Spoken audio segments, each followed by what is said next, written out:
Good morning, Rabbi. Thank you for coming. Please help yourself to breakfast.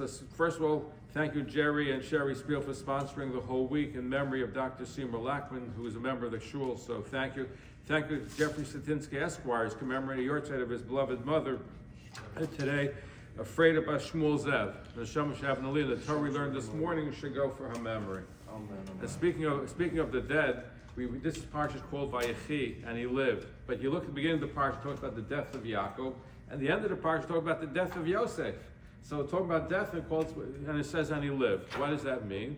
It means that a tzaddik, as long as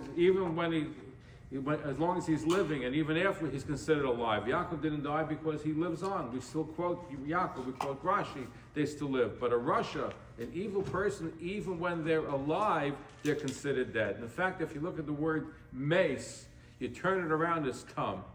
Yaakov ish tam. Yaakov wasn't ish tam. He was certain that was living. But a Rashi, when they're living, they're considered dead. Now it's fascinating. The Targum Yonis ben Uziel says that when it came time to bury Yaakov in the Maris HaMachpelah, Esav came and he said, "This is not your burial place. This is my burial place." So they said, we have a deed to it. It's in Egypt. So they sent one of the brothers to Egypt to get it. Chushim, Dan, who had only one son, Chushim, his son Chushim was hard of hearing. He felt that this was an affront to his grandfather, that they're stopping the burial. He chopped off the head of Esav. The head of Esav rolled into the Maris HaMachpelah, into Yitzchok's lap.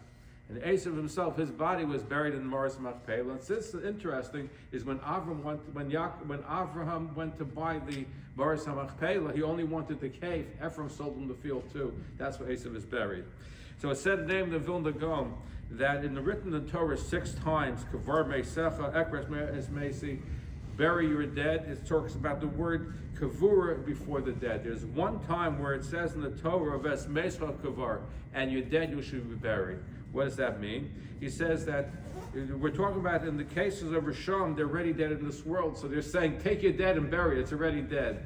But we're talking about the other case of Eskavar Meisecha, it's about somebody who was alive, who considered alive.